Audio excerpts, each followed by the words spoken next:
Hello my dear student, I am Ajit sir. You are most welcome in my YouTube channel. मेरे प्यारे बच्चों, जैसा कि मैं आपको पिछली वीडियो में माई स्ट्रगल फॉर एन एजुकेशन का पैसेज मैं आपको पढ़ाया था कि बोकर टी वाशिंगटन जो थे वह स्कूल में जाने का अपना इरादा बना लेते हैं, लेकिन उन्हें पता नहीं था कि वह स्कूल कहाँ है, कितनी मील दूर है और उनको वहां कैसे जाना है। जो उनकी बेचैनी थी वह लगातार एकदम बढ़ती जा रही थी। उनकी अब एक अभिलाषा थी कि हैम्पटन के स्कूल में मुझे पहुंचना है। जो वह विचार जो थी वह उनको दिन और रात एकदम जो है उनको परेशान कर दी थी, एकदम बेचैन उनको कर दी थी। तो आइए अब हम आगे के पैसेज में पढ़ते हैं, देखते हैं क्या होता है। तो चलिए शुरू करते हैं। In the fall of 1872 I determined to make an effort to get there. 1872 में पतझड़ का मौसम था। मैंने वहां जाने के लिए अपना एक इरादा बनाया, प्रयास किया, जाने के लिए इरादा बनाया, प्रयास किया। My mother was troubled with a great fear that I was starting out on a wild goes chase. मेरी माँ जो थी अब उनको एक बड़ा डर उनको जो है परेशान कर दिया था कि जो मैं एक असंभव कार्य करने वाला हूं, एक असंभव कार्य करने के लिए जा रहा था। तो यह जो डर जो था, यह चिंता जो थी मेरी मां को सताने लगी। At any rate I got only A half hearted consent from her that I might start. चाहे जैसे भी हो, मुझे अपनी मां से आधे मन से ही केवल मुझे सहमति मिला जो मैं प्रारंभ कर सकूं। I had very little money with which two by clothes and पे माई ट्रेवलिंग एक्सपेंसेज। मेरे पास बहुत कम पैसे थे जो वस्तुओं को खरीदने के लिए, कपड़े खरीदने के लिए और अपने यात्रा के खर्च के लिए मेरे पास बहुत कम पैसे थे। लेखक जो है 1872 में जो है घर से जाने का इरादा बना लिए हैं, दृढ़ निश्चय कर लिए हैं और उनकी मां को बस एक डर जो था वह बार बार उनको परेशान कर रहा था कि लेखक जो थे वह एक असंभव कार्य करने के लिए जा रहे हैं। जो भी हुआ, जैसे भी हुआ, लेखक को अपनी मां से आधे मन से ही सहमति मिला। उनकी मां राजी होती हैं लेकिन पूरे मन से नहीं उनको जाने की अनुमति देती हैं, लेकिन लेखक को जितना भी अनुमति मिला उतना ही में वो अपना प्रारंभ करने वाले थे। तो वही लेखक कहते हैं, I had very little money with which two by clothes and पे माई ट्रेवलिंग एक्सपेंसेज। मेरे पास बहुत कम ही पैसे थे, वस्तुओं को, कपड़ों को और यात्रा के खर्च करने के लिए पैसे मेरे पास बहुत कम थे। My brother John helped me all that he could, but of course that was not a great deal.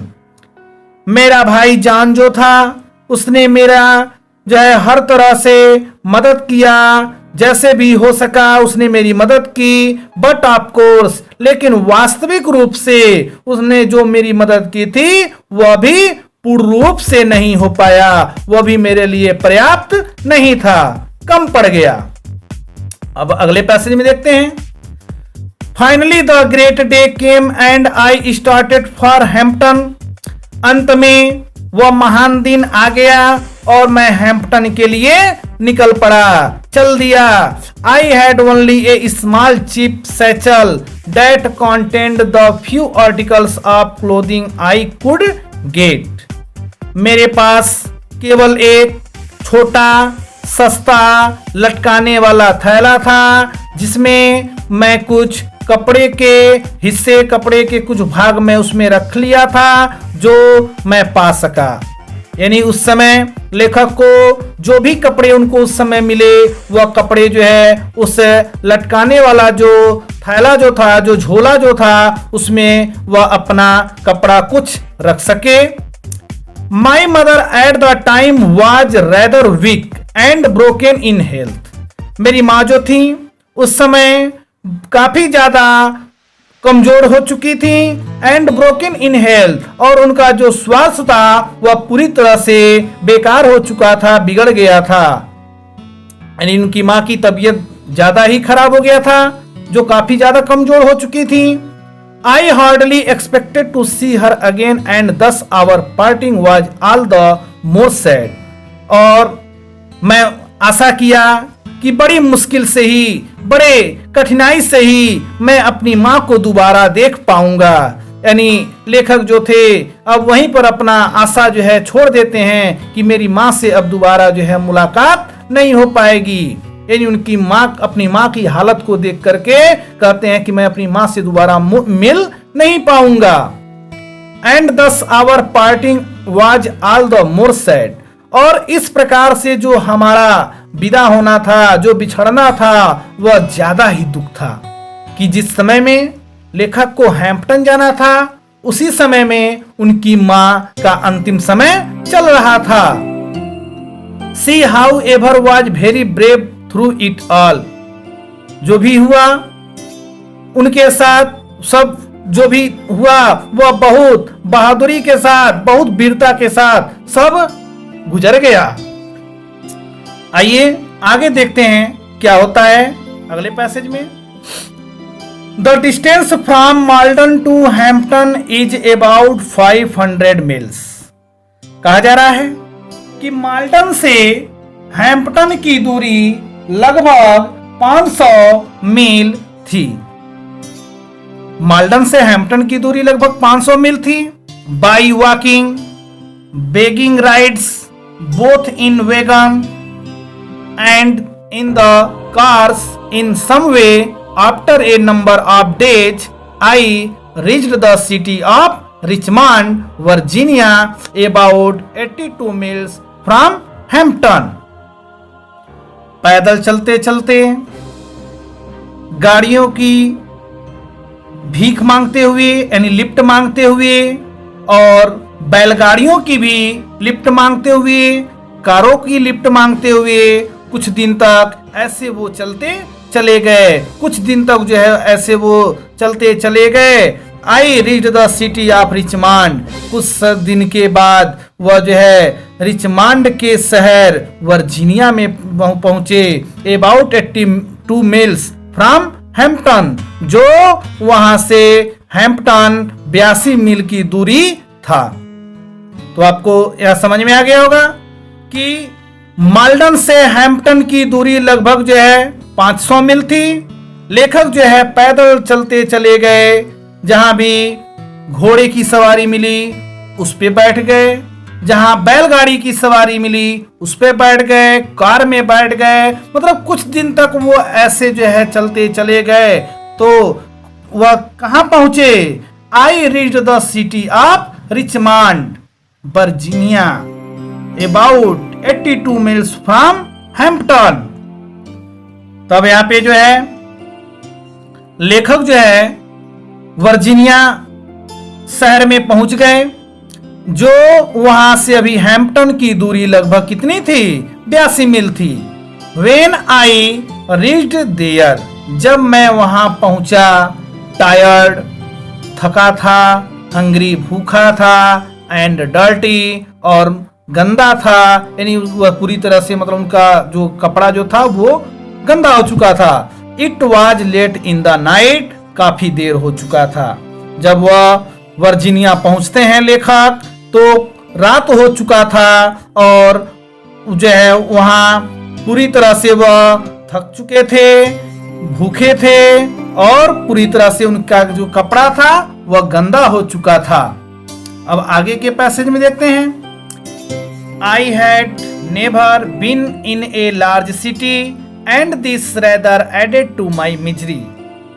मैंने बड़ा शहर कभी नहीं देखा था। And this rather added to my misery, मेरा दुख जो था उस बड़े शहर से और जुड़ गया, और मेरी परेशानियां बढ़ गईं। वेन आई रीच्ड रिचमंड, जब मैं रिचमंड पहुंचा, I was completely out of money, तो मेरे पैसे जो थे वह पूरी तरह से खत्म हो गए, समाप्त हो गए। I had not a single acquaintance in the place and being unused to city ways I did not know where to go. मेरा यानी लेखक का उस स्थान पर एक भी लोगों से जान पहचान नहीं था। And being unused to city ways, और वह शहर के रास्तों के लिए वह अनजान बने हुए थे, वह एक जो है अपरिचित थे जो शहर के जो रास्ते थे। I did not know where to go, मुझे नहीं पता था मुझे कहाँ जाना है। यानी जो लेखक जो थे वह शहर के जो रास्ते थे उन रास्तों के लिए यह एक अनजान व्यक्ति थे, जो इनको पता नहीं था कि यह रास्ता कहाँ जा रही है, मुझे कहाँ जाना है। I asked eight several place for lodging, मैंने अनेक स्थानों पर ठहरने के लिए कहा, रुकने के लिए कहा। But they all wanted money, लेकिन वे सभी के सभी जो है पैसा मांगते थे। And that was what I did not have, और वही जो चीज थी वो मेरे पास नहीं थी। यानी लेखक के पास वह चीज समाप्त हो चुका था, पैसा नहीं था। Knowing nothing else better to do I walked the street, यह जानते हुए मैं और कुछ बढ़िया नहीं कर सकता था तो मैंने क्या किया, मैंने गलियों में पैदल ही चलता चला गया। यानी लेखक के पास कोई दूसरा विकल्प नहीं था, कोई और तरीका नहीं था, तो वह क्या किए, अब जो है वह जान लिए कि अब मैं कुछ नहीं कर पाऊंगा, इससे बढ़िया है कि मैं गली में क्या करूं, पैदल चलूं। तो वह जो है गलियों में जो है पैदल ही चलते चले गए। तो मेरे प्यारे बच्चों, आपको समझ में आया होगा कि लेखक जो है किस तरह से अपना फर्म डिटर्मिनेशन किए, दृढ़ निश्चय किए हैम्पटन पहुंचने के लिए, जो कितनी परेशानी मुसीबत से वह शिक्षा प्राप्त करने के लिए वह वहां संस्था तक वह धीरे धीरे जो है संघर्ष कर रहे हैं, पहुंच रहे हैं। तो मैं उम्मीद करता हूं कि आपको यह कहानी समझ में आया होगा। ठीक आप भी इन्हीं लेखक की तरह संघर्ष कीजिए और शिक्षा जो है अच्छे ढंग से प्राप्त कीजिए। फिर हम आपसे मिलेंगे अगले वीडियो में, और आप जो है वर्ड मीनिंग ज्यादा से ज्यादा आप तैयार करें, तभी आप जो है ट्रांसलेट आप समझ पाएंगे, आपको सेंटेंस यानी वर्ड बाय वर्ड आपको समझ में आएगा। तो बस आज के लिए इतना ही, धन्यवाद।